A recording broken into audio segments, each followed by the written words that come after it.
beautiful Virgo friends, and welcome to your horoscope for April of 2021. We're Virgo this month. We still have a lot of forward motion available until we get to the end of the month, and then we will begin the retrograde cycle. So I want you to keep that in mind as you're listening to this and you're thinking about your month ahead. We're here, we're in spring, and the motion is still forward. So as you're coming out of last month, as you're coming out of March, and you're having these experiences of vulnerability, shared resources, partnership, take a look at the chart here as well and realize how many planets in the general are on the Western hemisphere, the Western sector for you. That's an indicator that this will again continue this month, where it's not just all about Virgo.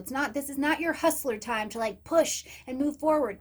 This is actually the time where the things that have come into your life, you now need to blend them and mix them in relationship with other people. It's very much so about getting other people involved in what you've got going on and learning to adapt and work with them. And that pushes a lot into the Virgo 8th house, which has a ton to do with vulnerability. So we're coming into the month like that. And as we continue to travel through Virgo, you're going to see that there's a space for you to get new information, new education, be teaching what it is that you already know, and also having these moments of revelation where you step into being a different Virgo than you were, but also sharing the Virgo that you've already been so that someone else can really have a powerful experience. So let's jump in here and see what's going on this month, Virgo, okay? Right at the beginning of the month on the 3rd, we see Mercury entering into the energy of Aries. Now, Mercury is your ruling planet. Here in Aries, it gets very direct. This like fiery speaking is what's going on right here. Now, this is lighting up the 8th house space, which you've already got a very busy 8th house with the energies having moved in this direction already. We've already got the sun that's moved over here. We've had Venus in Aries. It's been a very 8th housey kind of time. Now, the 8th house does have a lot to do with joint resources. So things maybe with a spouse or a partner or someplace that you've been collaborating, taxes, money, things that have been in your life. But I also like to look at the 8th house energies as they become available as a place for death. Not just physical death where somebody dies off in your life, but this physical death where it's like you literally, your cells are not the same cells that you had last month. You are fundamentally different. You are psychologically different. The 8th house energies, especially with Mercury here, which is a powerful energy that you know how to work with, gives you a good space to mentally declutter as well. What is going on in your head? You are ruled by Mercury. Zing, zing, zing, zing, zing. That's how those energies go with mercurial energies. Where do you need to mentally initiate a declutter so that you can have some calm and some chill down? And also, I think that this helps you in your physical body as well. Aries is the energy of the body. So truly, Virgo, as you're coming right here into the month, think of, where am I different? And maybe I've still got ideas, maybe I've still got beliefs, hell, maybe I've still got outfits that I'm trying to wear and they don't belong to the current Virgo. I really love to talk about this with my clients and my spiritual teacher. Get current with your life. Where are you really truly at right now? Because that's the only place you can make progress, okay? On the 11th, we're going to have a new moon in the energy of Aries. So in the new moon, we plant our seeds of intention, but we plant them in the soil of magic because this moon is dark. Now, 22 degrees of Aries is where you're going to want to look on your chart to see if you have any planets, any points, anything that is being triggered at 22 degrees. Give or take about 5 degrees in front of and behind that will also be really useful to pay attention to, okay?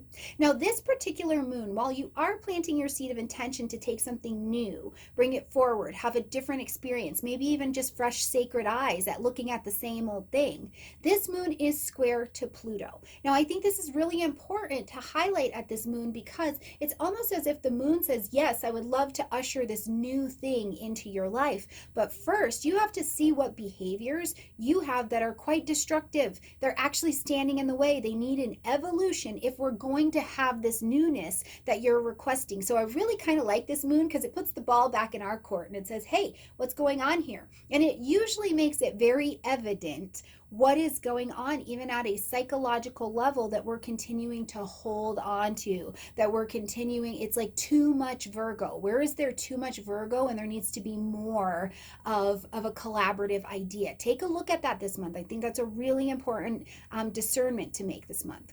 On the 14th, we're going to see Venus move into the energy of Taurus. On the 19th, we see Mercury move into Taurus. As well, we'll see the Sun move into Taurus. So the ninth house gets lit. The Sun brings light, heat, life, and vitality. So we know you're motivated in this area. It's literally beaming, and it's like, hey, I want you to pay attention over here. Look what I'm trying to tell you. Look what I'm trying to help you learn. Look at the adventure I'm trying to take you on. So the ninth house, when the Sun is in the ninth house, it's in its joy. It is happy up here. It is doing good things. And the ninth house is publishing, marketing, broadcasting, travel, but it's also faith. Above and before anything, I think it's the house of faith. What do you believe in? If you're a new Virgo, which we've been talking about for a couple months here, what is your faith? What do you ground down into that makes you steady, gives you calm, makes that serenity prayer real in your life, or whatever it is that you say to get it together, right? But also in the ninth house, it's a space of learning, higher learning, information that is beyond the horizon that you have previously had available to you. And where do you need to go out and get it? It is beyond your comfort zone, and you go get it. Or just like I was saying in the beginning of the video, people are coming to you to get it. They're like, oh, you're steady in this area, Virgo. Can you teach me about that? Can you show me how to do that? In the energy of Taurus, Venus is comfortable and Mercury is moving slow enough to really ingest what's going on bit by bit. It's a slow, steady, earthy energy. So I think this will actually feel really good to you this month. So, enjoy all of that, okay? On the 23rd, we see Mars moving into the energy of Cancer, lighting up your 11th house space. Now, Mars is not particularly comfortable in the energy of Cancer because Mars just wants to go and like do things, and Cancer's like, well, let's feel how we feel about it. So it's a little bit more of a complicated energy. But where we see this lighting up and doing, and I think serving really well for you to get in alignment with, is in this 11th house of friends, groupings, associations, projects, your long range goals, designs, and aspirations, and even in the 11th house, what you want kudos for, what you want to be known for, right? So with Mars here in Cancer, where I think this can help you if you get in alignment, is that Mars can show you where to nurture your friendships. Where do you need to nurture these groupings? Where do you need to take the physical action?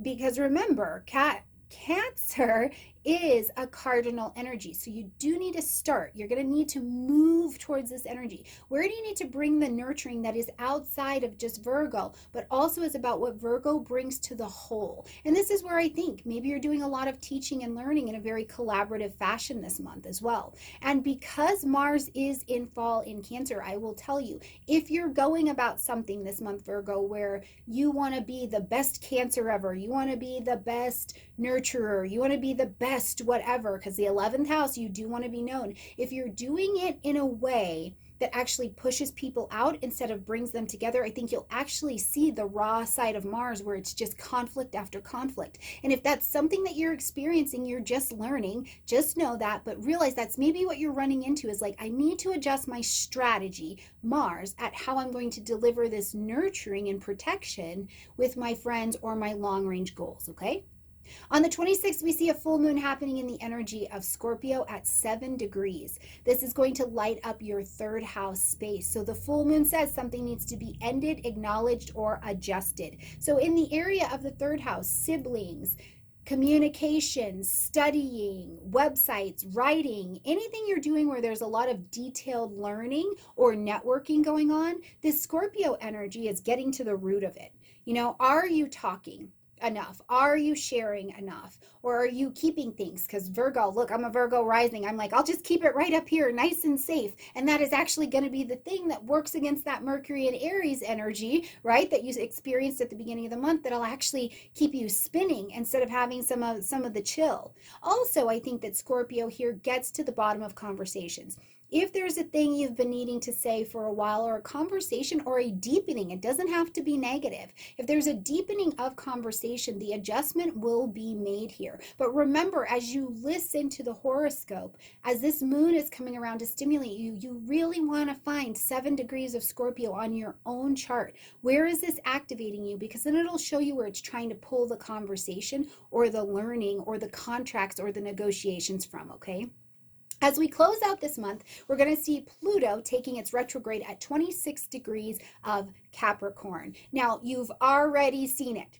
As Pluto retrogrades, you've already seen it. We've been working in Capricorn energy for quite some time. This is not going to be something new, but what this will allow you with Pluto's retrograde is to go back over something in your fifth house. This is the house of true love, romance, taking a risk, children, your own self-expression, and you got to go back over it because Pluto's like, hold on, we need a little bit more growth here. We have to evolve.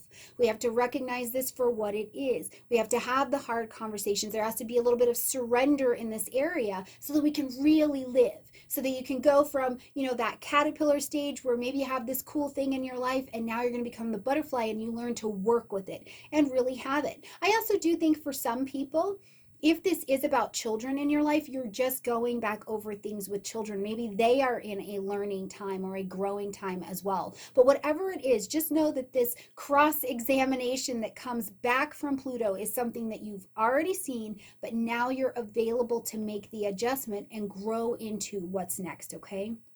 I think it's going to be a good month, Virgo. It has definitely the capability and the possibility to do just that. Remember that the general reading is not saying everybody's going to have the best month ever. It'll very much so depend on what you are doing, the choices that you are making in your own life, how this manifests. But the general is an opportunity to give you a view of the energies that are coming in and to think about how you may navigate them, okay?